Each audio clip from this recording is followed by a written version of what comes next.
우리가 살아갈 수 있는 것은 우리의 마음 가운데 소망이 있기 때문이죠. 굉장히 어려운 시대를 살아가고 있지만 이 어려운 시대를 조금만 견디면 미래에는 좋은 시대가 올 것이다 라고 하는 소망이 우리의 마음에 있기 때문에 살아가는 것입니다. 아이들이 밤잠 못 자고 기도하지만 대학에 가서 꿈을 펼칠 수 있을 거라는 소망이 있기 때문에 그 시간을 견디고 공부를 하는 거예요. 그래서 자녀들 보면 어떤 때는 참 말 안 들어서 좀 얄밉기도 하지만 어떤 때는 참 그 전화에 뭘 할까, 그런데 저렇게 잠을 이겨가면서 공부할까, 이렇게 치근한 마음이 또 들기도 하죠.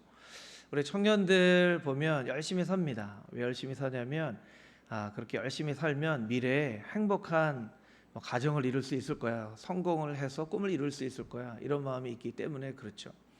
우리가 이 땅 가운데 살아가지만 천국의 소망을 가지고 있기 때문에 이 땅에 어려운 일들이 있어도 좀 견디면서 살아가게 되는 것이죠. 소망이 참 중요합니다. 또 어떤 사람들은 그렇게 얘기를 합니다. 사람이 죽는 이유는 절망하기 때문이라는 거예요.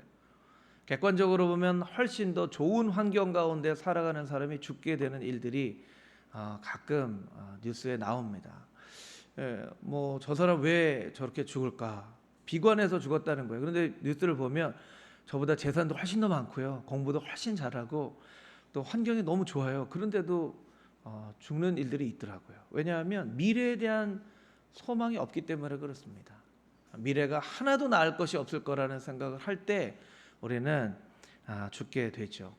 이 소망이라는 말의 한자어를 보면 바라는 바라고 하는 뜻인데요, 좀 재밌는 조합으로 이루어졌어요. 망할 망자에 달 월자에 까치발 정자. 밑에 있는 자가 이제 까치발 정자예요. 왕자가 아니고. 이걸 이제 그림으로 표현하면 이런 그림이 되는 거죠. 전 망해서 포로가 돼서 감옥에 갇혀 있는 어떤 한 사람이 감옥에 나와 있는 작은 창을 놓고 보니까 아유, 저 달이 고향에서 봤던 그 달이네 하면서 그 달을 조금 더 가까이 보려고 까치발을 이렇게 딛고 보는 거예요. 여러분이 그림에 보는 이 사람이 소망이 있는 것처럼 보이십니까? 없는 것처럼 보이십니까? 어떠세요? 소망이 없는 것처럼 보여지기도 하죠. 그러니까 소망은 어떤 거창한 게 아니라 감옥에 갇혀도 까치발을 딛고 자그만 창문으로 달을 봐도 내가 풀려나서 고향에 가서 저 달을 봐야지 하는 마음을 가지고 있으면 산다는 거예요. 실제로 2차 세계대전이나 한국전쟁, 베트남 전쟁에서 죽은 많은 그 전쟁 포로들에 대한 기록들을 보면 이 사람들 가운데는 뭐 영양실조로 죽거나 고문을 받아서 죽게 되는 그런 사람들도 있지만 대부분 많은 사람들이 절망염이라고 하는 give up itis라고 하는 심리학적인 병으로 죽는다는 거예요. 이것은 실제 어떤 병이 아니고요, 절망하는 거죠. 말 그대로 절망염인 거죠.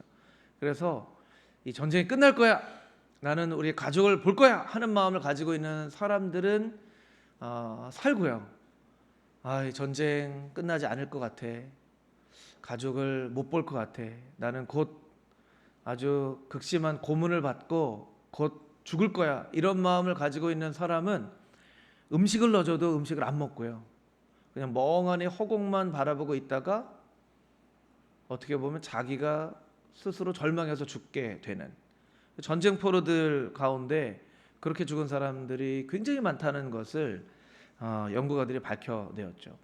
성경 말씀에도 보면 잠언 13장 12절 말씀에 이런 구절이 있습니다. 우리 졸릴 때니까요, 우리 큰 소리로 같이 한번 읽어보겠습니다. 시작. 소망이 이루어지지 않으면 마음이 아프지만 소원이 이루어지면 그것은 생명나무가 된다. 할렐루야. 아멘. 소망이 이루어지지 않으면 마음이 참 아픕니다. 그러나 그것이 이루어지면 생명나무가 된다는 거예요. 그래서 소망이라고 하는 것은 미래를 바라보는 앵글입니다. 소망이 있는 사람의 마음 가운데는 생명나무가 심겨져 있어요. 여러분의 마음 가운데는 생명나무가 심겨져 있습니까? 그래서 좀 어렵고 힘들어도 그걸 견뎌낼 수 있는 힘이 그 생명나무를 통해서 공급되고 있습니까? 한번 여러분의 마음을 이렇게 좀 찬찬히 한번 살펴보면 좋을 것 같아요. 나에게는 소망이 있는가? 나에게는 생명나무가 있는가? 나는 어떤 앵글을 가지고 미래를 바라보고 있는가? 이렇게 한번 돌아볼 필요가 있다라는 것이죠. 오늘 본문 말씀 가운데 등장하는 마리아와 마르다에게도 소망이 있었죠. 그 소망은 바로 오빠인 나사로입니다. 이 부모님의 이름이 나오지 않는 것으로 보면 나사로가 아마 그 가정의 가장이었던 것 같아요. 이스라엘 사회는 굉장히 남성 중심적인 그런 사회였기 때문에 그 가정에 남자가 없다는 것은 상상할 수도 없는 그런 일이었습니다. 우리가 룻기를 보면 나오미를 보면 알 수 있죠. 나사로가 소망이었어요. 그런데 그 마리아와 마르다에게 있었던 소망에 문제가 생기기 시작합니다. 나사로가 병에 걸린 것이죠. 본문의 전문맥인 요한복음 11장 3절 4절 말씀을 우리 자막을 통해서 같이 한번 읽어보도록 하겠습니다. 3절 4절 함께 읽겠습니다. 그래서 두 자매는 사람을 예수께 보내어 말했습니다. 주여, 주께서 사랑하시는 사람이 병들었습니다. 예수께서는 이 말을 듣고 말씀하셨습니다. 이 병은 죽을 병이 아니다. 이것은 하나님의 영광을 위한 것이요, 이 일을 통해 하나님의 아들이 영광을 받게 될 것이다. 아멘. 마리아와 마르다에게 있었던 소망의 문제가 생깁니다. 나사로가 병들고 또 마리아와 마르다가 이 병에서 오빠가 빨리 나았으면, 또 이 병으로 죽으면 안 되는데 죽지 않기를 바라는 소망이 있는 것이죠. 그래서 예수님께 황급하게 사람을 보내서 주님께서 너무나도 사랑하는 사람 오빠가 지금 죽게 됐습니다. 병들었습니다. 빨리 오셔서 고쳐주십시오. 예수님이 답변을 보냅니다. 이 병은 죽을 병이 아니다. 죽을 병이 아니다. 이 병은 하나님의 영광을 나타내고 내가 메시아인 것을 드러내는 병이다. 마리아의 소망은 나사로가 낫는 거예요. 예수님의 소망은 하나님의 영광이 나타나는 거예요. 똑같은 사건을 가지고 마리아가 바라보는 입장과 마르다가 바라보는 입장과 예수님이 바라보는 입장이 다르다는 거예요. 여러분, 한 가지 사실을 바라보면서도 전혀 반대되는 입장으로 우리도 바라보기도 하죠. 이 나사로가 병든 사건을 통해서 예수님이 가지고 있는 소망과 마리아가 가지고 있는 소망이 너무나도 다르다는 것을 우리가 알 수가 있습니다. 우리가 자녀를 위해서 기도할 때 자녀가 고2, 고3 이쯤 되면 부모님들, 특별히 이제 어머니들이 굉장히 긴장합니다. 그리고 또 점수가 한 5점만 떨어져도 이 세상이 큰일 날 것처럼 막 걱정하고요. 한 5점만 오르면 세상의 모든 걸 다 얻은 것처럼 또 그렇게 하죠. 자녀가 시험을 봤습니다. 10점이 떨어졌습니다. 그래서 새벽에 와서 눈물로 기도하는 거예요. 하나님, 우리 아들 정말 귀한 아들인데 시험을 못 봤습니다. 하나님 10점 회복시켜 주시고 다음 시험 볼 때 잘 보게 해주세요. 하나님께서 말씀하시는 거예요. 네 아들 잘못되지 않아. 네 아들 잘못되지 않아. 네 아들을 통해서 내가 영광을 받을 거야. 기뻐합니까? 아니요, 주님 10점 올려달라고요. 아니라니까. 네 아들 망하지 않는다니까. 영광을 위해서 내가 네 아들을 사용할 거야. 아니, 그럼 올려주신다는 얘기예요? 안 올려준다는 얘기예요? 이렇게 한다는 거예요. 때로는 우리가 우리의 자녀들이 어려움을 겪기도 하고, 때로는 우리가 생각하지 않았던 병에 걸리기도 하고, 사업이 실패를 경험하기도 하고 합니다. 그래서 우리가 하나님 앞에 눈물로 기도하기도 하죠. 하나님, 낫게 해주세요. 하나님, 우리 자녀 붙잡아 주세요. 이 사업 붙들어 주세요. 하나님께서 뭐라고 말씀하시냐면, 네 자식 망하지 않는다. 네 사업 망하지 않는다. 너 이대로 죽지 않아. 죽을 병이 아니야. 내 영광을 위해서 내가 사용할 거야. 하나님께서는 그렇게 말씀해 주시는데, 우리는 하나님의 그 대답이 내가 원했던 대답이 아니기 때문에 들으면서도 그것이 응답이 되어지지 않습니다. 실제로 하나님이 응답을 해주시지만 내가 원하던 응답만이 응답이기 때문에 들으려고 하지 않아요. 이 마르다 마리아의 이 마음도 똑같습니다.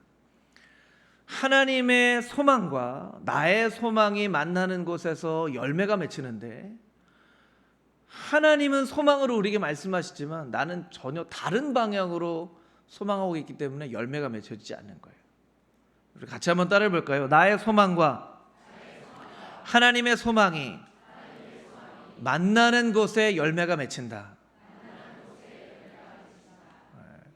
할렐루야. 그래서 하나님께서 무엇인가를 말씀하시는지 바라봐야 돼요. 그리고 내 좀 소망을 넘어서서 내가 고집하는 어떤 고집이 있다면 그것을 좀 내려놓고 하나님이 뭐라고 말씀을 하시는가 좀 귀 기울여 봐야만 합니다. 그리고 내 생각을 바꿔야만 합니다. 그렇게 바꾸지 않으면 하나님이 끝없이 우리에게 말씀하셔도 우리는 끝없이 갈급한 인생을 살아가게 돼요. 하나님과 우리가 평행선을 걷게 됩니다. 평행선을 걷게 돼요. 그런데 잘 생각을 해보면 자꾸 이 세상은 하나님의 소망을 붙잡지 못하도록 자꾸 딴 생각을 우리에게 줘요.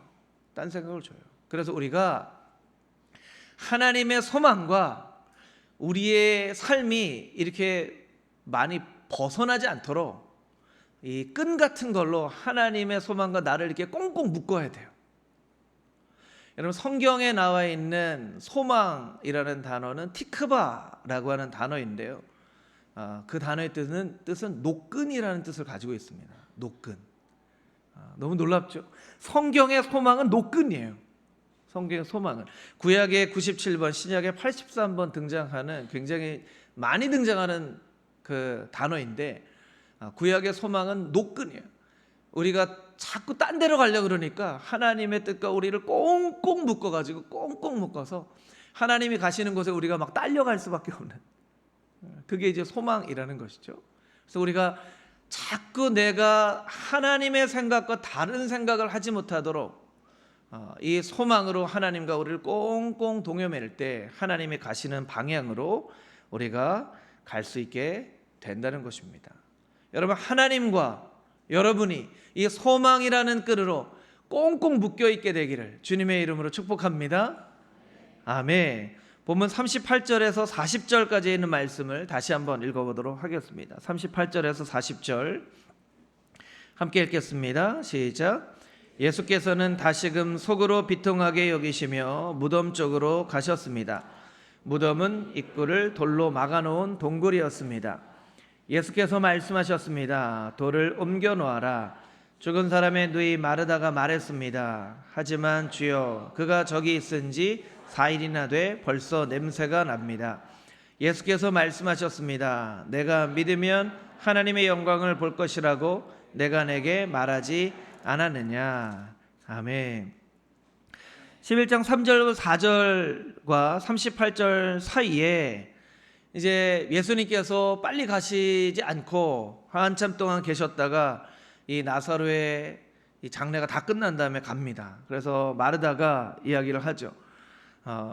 주님이 계시기만 했더라면 우리 오라비는 죽지 않았을 것입니다.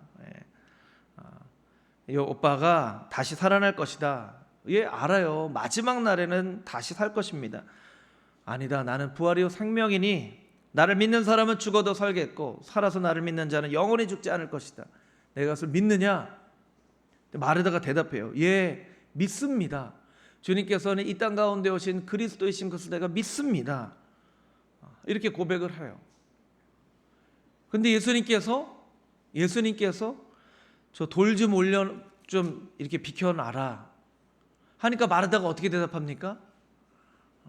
아이, 주님 4일이나 돼서 벌써 냄새가 나는데 저를 옮겨놓으라고 하면 어떻게 합니까? 저는 이 마르다가 이 믿음이 있는 건지 없는 건지 잘 모르겠어요. 이걸 믿느냐 했더니 믿습니다. 주님은 살아계신 그리스도이십니다 라고 대답을 해놓고는 예수님이 옮겨놔라 하니까 4일이나 되는데, 꼭 우리 모습 같아요. 어떤 때는 믿음이 있는 것 같기도 하다가 어떤 때는 믿음이 없는 것 같기도 하다가. 중요한 것은 이 돌이 어떤 것을 의미하는지를 아는 게 중요하고요. 예수님이 왜 돌을 옮겨놨냐, 옮겨 놓으라고 했는가라고 하는 것을 아는 게 참 중요한데요. 이 돌이라고 하는 것은 무엇이냐면 장례가 끝났다라고 하는 상징이죠. 이 장례가 다 끝나면 오늘 그 동굴로 생긴 돌 무덤을 돌로 딱 막아 놓습니다. 이 돌 무덤의 동굴을 그 돌로 막아놨다는 건 이제 모두 다 끝났다라는 거예요. 이건 마침표 같은 거죠. 문장이 끝나면 마침표를 딱 찍는 것처럼 이제 끝이라는 거예요. 예수님께서 돌을 옮겨 놓으라라고 말씀하셨다는 것은 어떤 뜻이냐면 이런 뜻이죠. 누가 여기다 마침표 찍었어? 이제 선생님 같으면 누가 여기에 선생님이 아직도 마침표 안 찍었는데 누가 여기다 마침표 찍었니? 손 들어봐. 이렇게 하는 거하고 똑같아요. 누가 여기다 마침표 찍었냐는 거예요. 이건 나사로의 마침표가 아니라 나사로의 쉼표인데 누가 여기다 마침표 찍었냐는 거예요. 여러분, 우리가 때로는 기도하면서도 우리가 스스로 마침표를 찍어 놓는 그런 경우들이 있습니다. 때로는 아내에 대해서, 남편에 대해서, 자녀에 대해서 기도하면서도 마르다처럼 그렇게 기도해요. 기도할 때는 믿습니다. 주님께서는 살아계신 하나님의 아들이신 그리스도이신 것을 믿습니다. 근데 집에 가보니까요, 또 남편이 이렇게 마음에 안 드는 일을 해놓은 거예요. 그러면 어떻게 생각합니까? 그럼 그렇지, 저 인간이 그럼 그렇지, 이렇게 생각을 한다는 거예요. 자녀에 대해서 막 기도할 때 하나님께서 응답의 말씀을 주세요. 그럼 하나님 믿습니다. 하나님 살아계신 하나님이시고 우리의 자녀들을 하나님께서 정말 인도하시고 믿습니다. 막 새벽 예배 끝나고 갔는데 아이가 아침 일찍 일어나서 학교 갈 준비도 하고 아침에 막 책상 앞에 이렇게 탁 엄마 새벽 예배 다녀오셨어요? 이렇게 해야 되는데 얘가 아직도 퍼져서 자고 있는 거예요. 그러면 방금 전까지 믿습니다 했는데 집에 가면서 마음이 확 바뀌는 거죠. 아유, 그럼 그렇지. 아휴, 저게 뭐가 되려고? 이런 생각을 하는 거예요. 마르다처럼 마음이 바뀌는 거예요. 기도를 하면서도 우리가 그 앞에 돌을 이렇게 떡하니 막아 놓습니다. 떡하니 막아놔요. 근심의 돌이 우리 인생 가운데 막혀 있기도 하고, 염려의 돌이 막혀 있기도 하고, 경험의 돌이 막혀 있기도 하고, 때로는 죄악의 돌이 우리 인생 가운데 막혀 있기도 합니다. 예수님께서는 우리에게 말씀하시는 거예요. 돌을 옮겨놔라. 그러면 영광을 보게 될 것이다. 우리 같이 한번 따라해 볼까요? 돌을 옮겨놔라. 영광을 보게 될 것이다. 돌을 옮겨놔라. 영광을 보게 될 것이다. 여러분, 여러분의 인생 가운데 하나님의 영광을 보지 못하도록 떡하니 막혀있는 돌은 무엇입니까? 그건 어떤 종류의 돌입니까? 여러분의 지식의 돌입니까? 경험의 돌입니까? 혹여 무언가 인생이 꽉 막혀 있는 것 같긴 한데 이것이 어떤 돌인지 잘 모르겠다라고 생각하시는 분들은 이 말씀을 마음에 품고 한 주간 여러분 열심히 기도했으면 좋겠습니다. 하나님, 내 인생을 막고 있는 돌이 무엇입니까? 내 인생을 막고 있는 돌이 무엇입니까? 깨닫게 하시고 그 돌이 옮겨지는 은혜가 있게 하셔서 내가 주님의 영광을 보게 하여 주시옵소서. 그렇게 여러분들이 기도하시기를 축복합니다. 저는 이 말씀을 보면서 예수님이 조금 더 드라마틱하게 이 장면을 이렇게 하시려면 돌을 옮겨놔라 이렇게 하지 않으시고 예수님이 돌을 옮기시면 그것도 뭘로 옮기세요? 손가락 같은 걸로 이렇게 이렇게 했는데 돌이 막 옮겨져요. 그러면 막 더 드라마 같겠죠. 그럼 사람들이 막 보면서 우와, 저분이 정말 메시아구나 이렇게 생각하겠죠. 여러분, 예수님께 그 돌을 옮길 만한 능력이 있었습니까? 없었습니까? 있었죠. 그런데 예수님은 왜 하지 않으시고 돌을 옮겨 놓으라고 말씀하셨을까요? 그래서 하나님께서는, 예수님께서는 뭔가 기적을 이루실 때 우리와 함께 동역하기를 원하신다는 거예요. 동역하기를 원하신다는 거예요. 나사로를 살리신 사건 가운데 돌을 옮겨 놓는 일은 아주 요만큼 작은 일이지만 돌을 옮겨 놓는 것을 통해서 돌을 옮겨 놓은 사람들이 예수님의 기적에 함께 참여한 사람들이 되어지는 거예요. 여러분, 우리가 기도하지 않아도 하나님은 우리의 기도에 응답하실 수 있는 분이십니까? 아니십니까? 분이시죠. 우리가 기도 안 해도 하나님 다 응답하실 수 있으세요. 그래서 어떤 때는 그게 답답하죠. 하나님, 내가 이렇게 꼭 그렇게 기도를 해야만, 막 금식 기도해야만, 이렇게 막 소리를 질러서 기도해야만, 새벽에 나와서 기도해야만 하나님 응답하실 수 있으십니까? 당신은 능력이 많으신데 그냥 내가 이렇게 안 해도 그냥 되라 이렇게 하면 다 될 텐데 왜 하나님 꼭 이렇게 기도하게 하십니까? 좀 답답할 때가 있죠. 하나님이 왜 기도하게 하시는 겁니까? 우리가 동역하기 위해서 그래요. 동역하기 위해서. 하나님이 다 이루어 주시면 그냥 그건 하나님이 하신 일인데 내가 기도했습니다. 그리고 하나님이 이루어 드렸어요. 딸아, 너하고 나하고 같이 한 작품이다. 이렇게 말씀해 주시는 거예요. 저는 이제 아직 막내가 어려서 6살인데요. 얘가 막 그림을 그려요. 거의 제가 다 그리죠. 제가 다 그려요. 얘는 가만히 있는 게 더 도움이 돼요. 가만히 있는 게 더 막 이렇게 다른 거를 그려가지고 더 방해가 되는데 그렇게 그리면 어떻게 합니까? 야, 이거 제 막내 이름이 예담이거든요. 예담이랑 아빠랑 같이 그린 그림이네. 그리고 또 무슨 이 레고 이런 거를 사가지고 이제 만들어요. 그럼 거의 제가 다 만듭니다. 거의 제가 다 만들어요. 얘는 옆에서 말만 해요. 이거 거기다 해, 이거 거기다 해, 이렇게 해요. 근데 어떻게 합니까? 야, 이거 예담이랑 아빠랑 같이 만든 작품이네, 이렇게 하는 거죠. 하나님 아버지도 똑같습니다. 우리가 하는 일, 우리가 아무리 헌신을 해도 이 우주 만물을 창조하신 하나님의 놀라운 능력에 비해서 우리가 헌신하는 건 너무나 작은 거예요. 그런데 우리가 헌신을 하면 하나님께서 뭐라고 말씀하십니까? 네가 나의 동역자다. 너랑 나랑 같이 한 작품이다. 이렇게 말씀해 주신다는 거예요. 오늘도 성가대가 이렇게 아름다운 찬양으로 영광을 올려드렸는데 사실은 하나님은요, 그냥 이 시간에 천사들을 한 수천 명 보내셔서 우리가 생전 들어보지도 못한 음악으로 그냥 이렇게 예배 가운데 은혜를 끼칠 수 있는 분이세요. 근데 하나님이 원하시는 건 성가대가 이렇게 아름다운 찬양하기 위해서 몇 주 전부터 이 곡을 연습하고 소프라노하고 알토하고 또 맞춰보고 테너하고 베이스하고 맞춰보고 또 옷도 파란색으로 멋지게 입고 올라와서 이렇게 찬양을 하면 하나님께서 야, 너하고 나하고 같이 만든 멋진 예배네, 이렇게 말씀해 주시는 거예요. 여러분, 하나님이 우리와 늘 함께 일하기를 원하시는 것을 깨달아 알고 하나님께서 우리에게 돌을 옮겨라 하시면 하나님이 다 하실 수 있는데 왜 나한테 이런 거 시키세요? 이렇게 얘기하지 마시고 내가 하나님의 동역자구나, 그런 깨달음으로 하나님께서 말씀하시는 것을 순종함으로 감당하는 여러분들이 다 되시기를 주님의 이름으로 축복합니다. 우리 좌우에 계신 분들에게 한번 이렇게 인사해 볼까요? 당신은 하나님의 동역자입니다. 네, 우리 마지막으로 41절에서 44절까지 있는 말씀을 함께 읽겠습니다. 41절에서 44절 함께 읽겠습니다. 시작.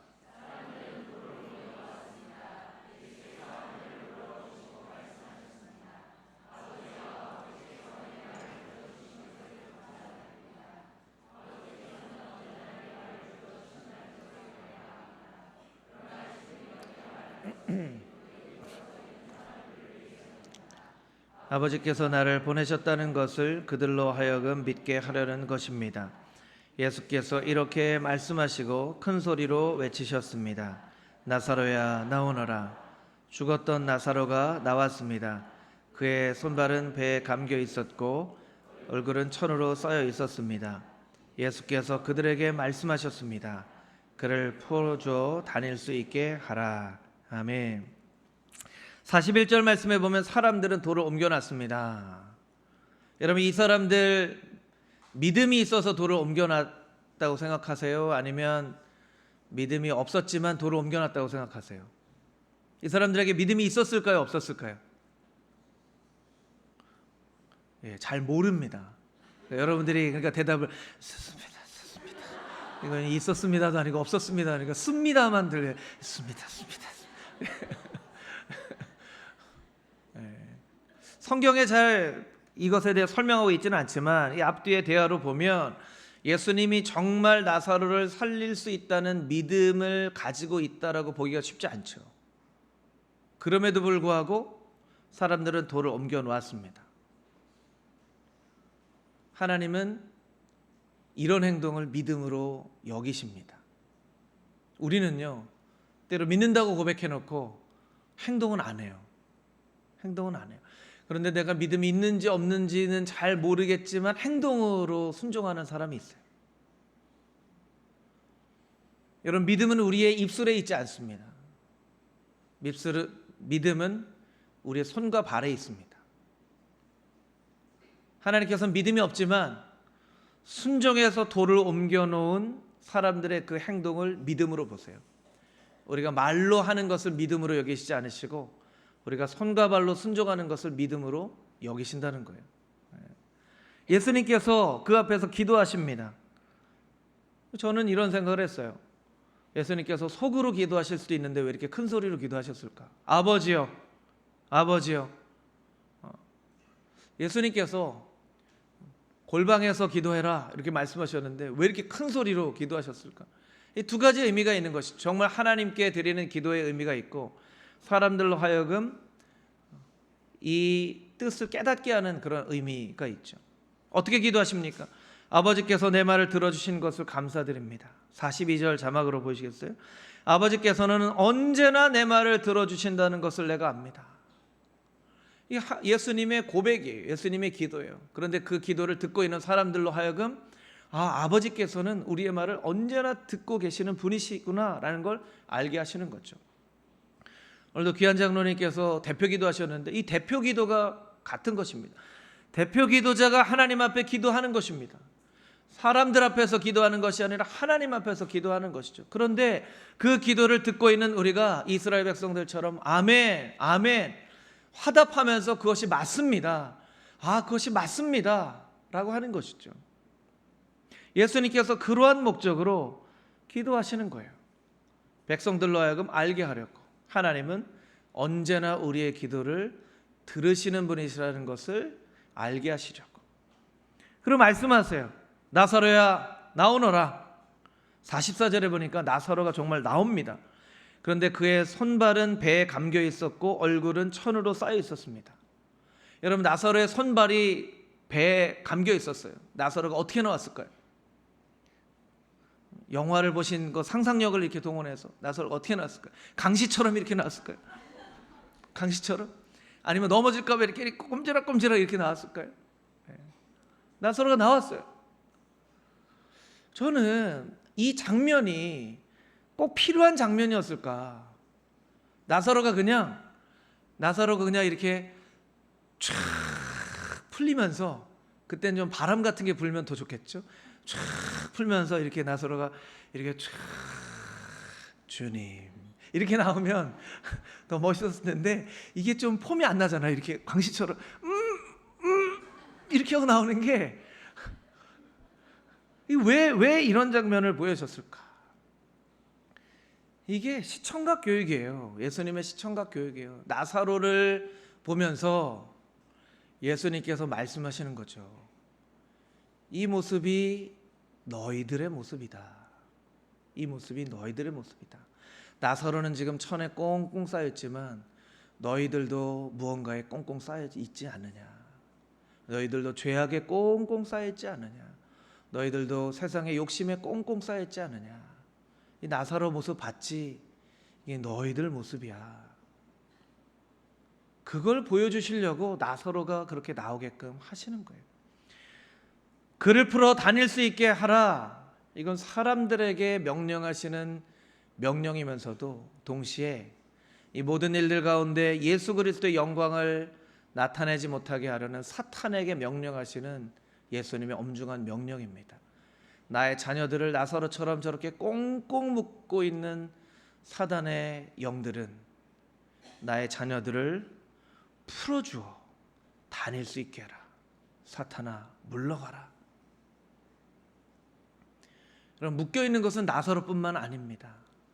마리아와 마르다는 자기의 상식이라는 것에 꽁꽁 묶여 있어서 예수님이 그렇게 말씀하시는데도 계속 예수님의 말씀을 믿지 못합니다. 사람들은 율법이라는 것에 꽁꽁 묶여 있습니다. 전통이라는 것에 꽁꽁 묶여 있습니다. 자신의 판단력과 가치관이라는 것에 꽁꽁 묶여 있습니다. 여러분, 여러분의 영적인 모습은 나사로처럼 꽁꽁 묶여 있지는 않습니까? 한 주간을 살지만 무언가 여러분을 꽁꽁 묶어놔서 영혼의 자유함이 없이, 기쁨이 없이, 감사가 없이 한 주간 그냥 시간이 흘러가는 대로 꽁꽁 묶여서 그렇게 살고 있지는 않습니까? 예수님께서 여러분에게 기대하시는 소망은 그 모든 묶여있는 것으로부터 풀어져서 진정한 복음 안에서의 자유를 누리며 살아가는 것을 원하시고 계십니다. 이것은 나사로와 사람들에게만 하시는 말씀이 아니라 오늘 이 자리에 주님께서 여러분을 안타까운 눈으로 바라보시며 사단을 향해 사단아, 나의 자녀들을 꽁꽁 묶고 있는 이 모든 것에서부터 자녀들을 풀어주어 진리 안에서 다닐 수 있게 하라 말씀하고 계신 것입니다. 진리 안에서 자유함을 누리며 하나님의 영광을 위해서 열매 맺고 살아가는 저와 여러분이 되기를 주님의 이름으로 소망합니다.